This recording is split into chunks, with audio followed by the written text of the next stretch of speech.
Gusto mo bang matuto kung paano tayo nagkakabit ng gas rinse sa ating kitchen countertop? Sa video na to, ipapakita ko ang mas mabilis at madali na paraan at mas pinasimpleng paraan kung paano natin ito ikinakabit.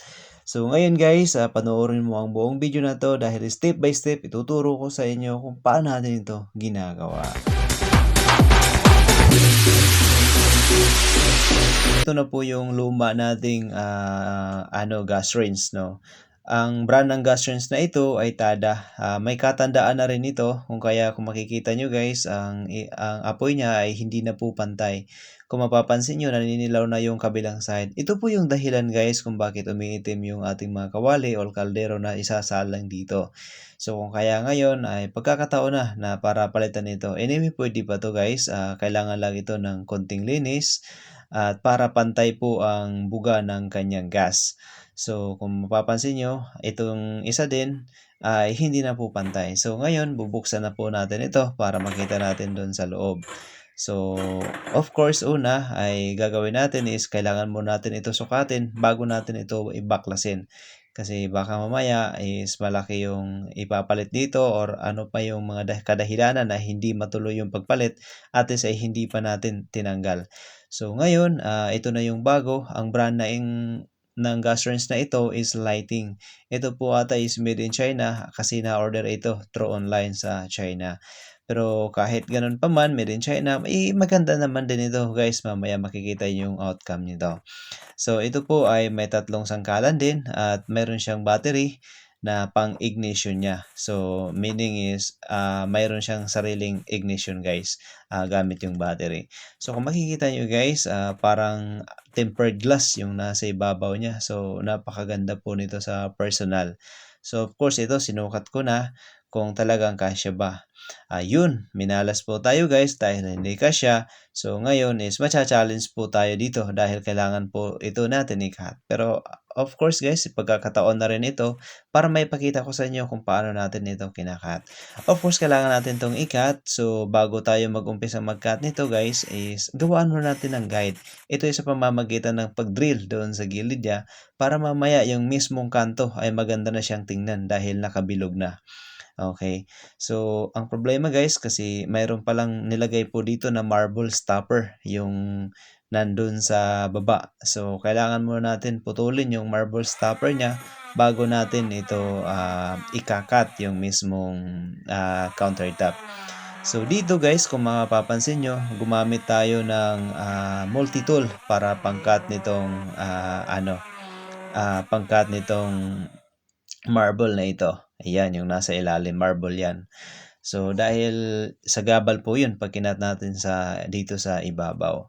So, of course, dito guys, umpisahan na po natin i-cut itong gilid para magkasya yung ating bagong gas rinse. So, kung mapapansin nyo guys, ang ginamit lang po natin dito pag-cut ng countertop is gumamit lang po tayo ng jigsaw.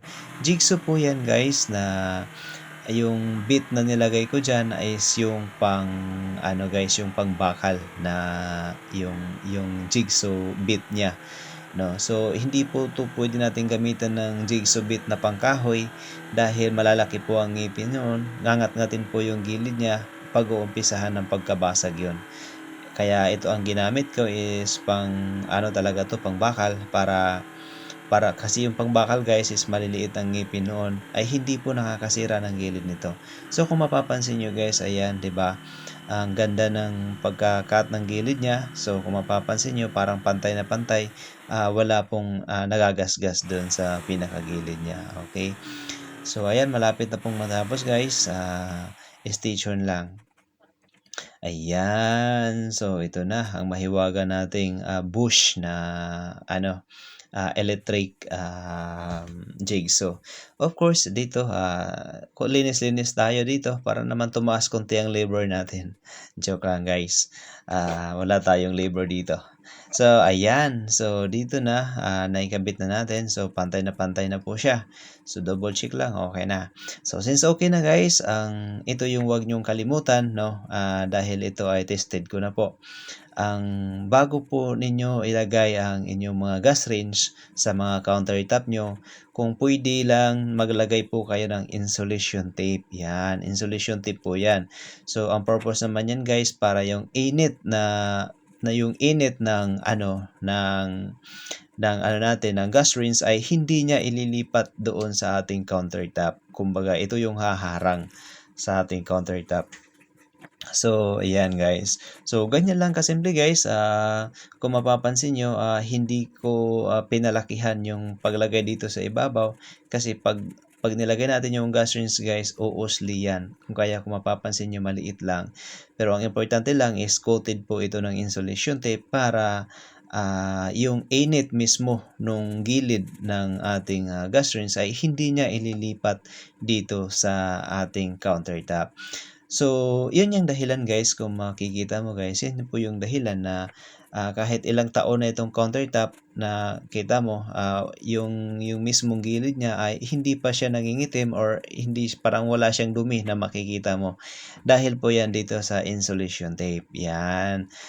So kahit ilang palit ka pa ng ilang palit ka pa ng gas rinse, still malinis pa rin yung gilid niya at pulido pa rin. So yun, ganyan lang kasimple guys ang paglagay po natin diyan. So pagpasensyahan niyo na kung may nakalimutan akong banggitin, okay? At lalo na sa aking pagtatagalog guys ay hindi masyado maganda dahil po ako ay tubong Davao, no? Bisaya po ako guys. Pagpasensyahan niyo na.